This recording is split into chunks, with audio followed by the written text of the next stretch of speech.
Hello friends, welcome back to Yasin food diaries.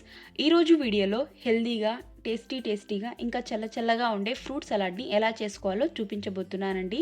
చాలా క్రీమీగా ఇంకా చాలా టేస్టీగా ఉంటుందండి. ఫ్రూట్స్ అంటే ఇష్టం లేని వాళ్ళు కూడా ఇలా చేసి పెడితే చాలా ఇష్టంగా తింటారు.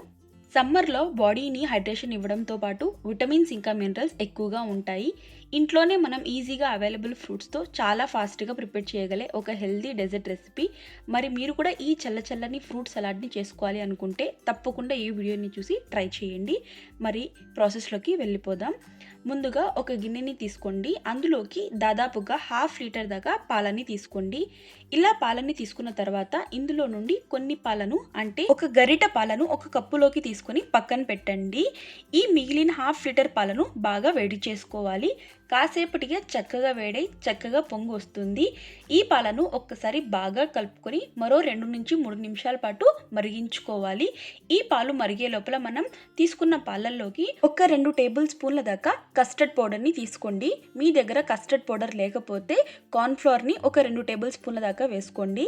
కస్టర్డ్ పౌడర్ కూడా కార్న్ఫ్లోర్తో చేసుకుంటాం కాబట్టి కార్న్ఫ్లోర్ అయినా వేసుకొని మనం ఈ ఫ్రూట్ సలాడ్ని చేసుకోవచ్చు. కార్న్ఫ్లోర్ వేసుకున్న కస్టర్డ్ పౌడర్ వేసుకున్న ఫ్రూట్ సలాడ్లో టేస్ట్ అనేది వేరియేషన్ ఏమి ఉండదండి. ఇలా కస్టర్డ్ పౌడర్ వేసాక ఒక్కసారి ఉండలు లేకుండా బాగా మిక్స్ చేసుకోవాలి. ఇలా మిక్స్ చేసుకున్న తర్వాత ఇందులోకి 2 నుంచి 3 చుక్కల దాకా ఎల్లో ఫుడ్ కలర్ని వేసుకొని మరొకసారి కలుపుకోండి. మీరు కావాలంటే ఈ ఫుడ్ కలర్ని అవాయిడ్ చేసుకోవచ్చు. ఇలా తయారు చేసిన కస్టర్డ్ పౌడర్ పాలని రెడీగా పెట్టుకోండి. మరో పక్కన ఈ పాలు చక్కగా మరిగిపోయాయి. ఇందులోకి మనం కలిపిన కస్టర్డ్ పౌడర్ మిక్స్ని ఒక చేత్తో ఇలా వేసుకుంటూ మరొక చేత్తో బాగా కలుపుకోండి. ఎందుకంటే ఇది తొందరగా గట్టిపడి ముద్దల కింద కట్టే ఛాన్స్ ఉంటుంది కాబట్టి ఇలా ఒక్కసారి అంతా కలిసేటట్టు కలుపుకున్న తర్వాత ఇందులోకి రుచికి సరిపడా పంచదారని వేసుకోండి. ఒక 2 నుంచి 3 టేబుల్ స్పూన్ల దాకా పంచదార అయితే పర్ఫెక్ట్గా సరిపోతుందండి. ఇప్పుడు దీన్ని మరొక 2 నుంచి 3 నిమిషాల పాటు మంటని మీడియం ఫ్లేమ్లో పెట్టుకొని గరిటెతో మిక్స్ చేసుకుంటూ ఉడికించుకోవాలి. అంటే ఇందులో తీసుకున్న కస్టర్డ్ పౌడర్ మిక్స్ అనేది చక్కగా ఉడికి క్రీమీగా ఫామ్ అవుతుంది.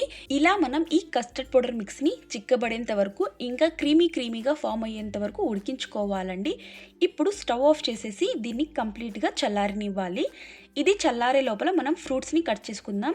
నేను తీసుకున్న గ్రేప్స్ కొంచెం పొడుగ్గా ఉన్నాయి, సో వీటిని 2 నుంచి 3 పీసెస్గా కట్ చేస్తున్నానండి. వీటితో పాటు యాపిల్ని ఇంకా మస్క్ మెలన్ని కూడా కట్ చేసుకోవాలి.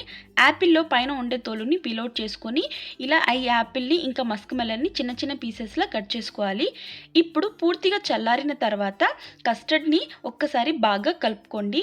ఆ తర్వాత ఇందులోకి కట్ చేసిన ఫ్రూట్స్ని తీసుకుందాం.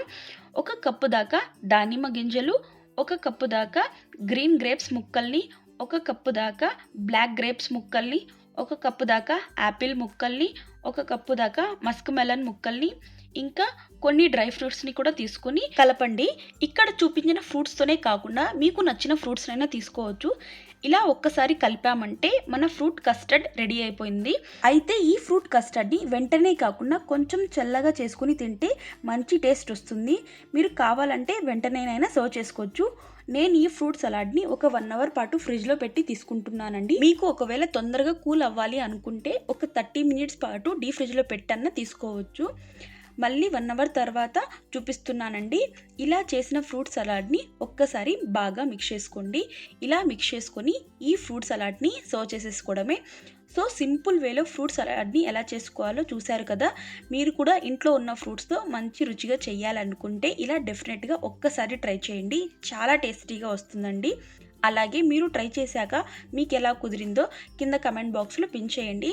రెసిపీ నచ్చితే లైక్ చేయండి. ఫ్రెండ్స్ అండ్ ఫ్యామిలీతో షేర్ చేయండి. ఇలాంటి మరిన్ని క్విక్ అండ్ టేస్టీ రెసిపీస్ కోసం యాసిన్ ఫుడ్ డైరీస్ని సబ్స్క్రైబ్ చేసుకోండి. Thank you for watching this video.